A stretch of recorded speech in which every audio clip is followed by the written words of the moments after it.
The stock-to-flow model was introduced in March of 2019 by a pseudonymous individual, and it used the following equation to predict Bitcoin's market value.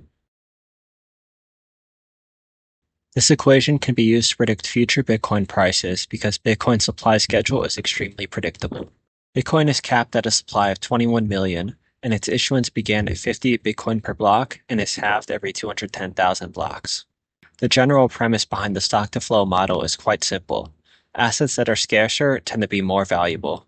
As Bitcoin increases in utility and value, more people want to own it. With a non-scarce commodity, you can simply increase supply to meet demand. But with a scarce asset like Bitcoin, the supply cannot increase, so the only thing that can adjust is the price. Halvings in the issuance of new Bitcoin per block occur approximately every 4 years and usually coincide with significant price increases. On November 28, 2012, the Bitcoin inflation rate decreased from 50 Bitcoin per block to 25 Bitcoin per block. A year later, its price was over 8,000% higher. On June 9, 2016, the Bitcoin inflation rate decreased from 25 Bitcoin per block to 12.5 Bitcoin per block. A year later, its price was nearly 400% higher. On May 11, 2020, the Bitcoin inflation rate decreased from 12.5 Bitcoin per block to 6.25 Bitcoin per block. A year later, its price was over 500% higher. On April 19, 2024, the Bitcoin inflation rate decreased from 6.25 Bitcoin per block to 3.125 Bitcoin per block. A year later, its price was 33% higher.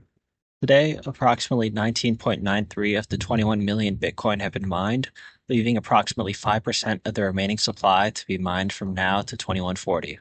If you assume, as I do, that Satoshi mined 1 million Bitcoins that will likely never be used, and that lost wallets collectively contain 3 million Bitcoin, then approximately 19% of the supply is lost forever. I believe this makes Bitcoin one of the most scarce assets in the world and lends credence to the stock-to-flow model.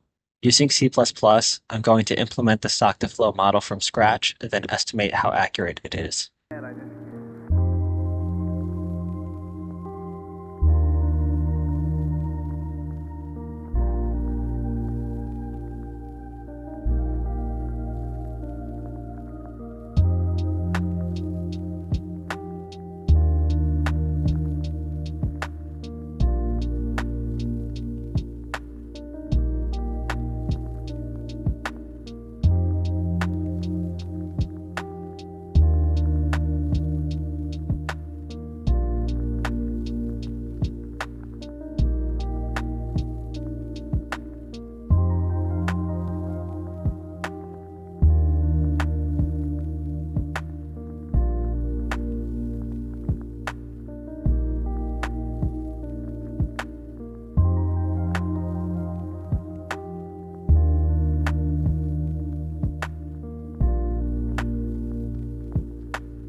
Overall, I'd say that the stock-to-flow model is a fascinating tool that should still be used with a grain of salt.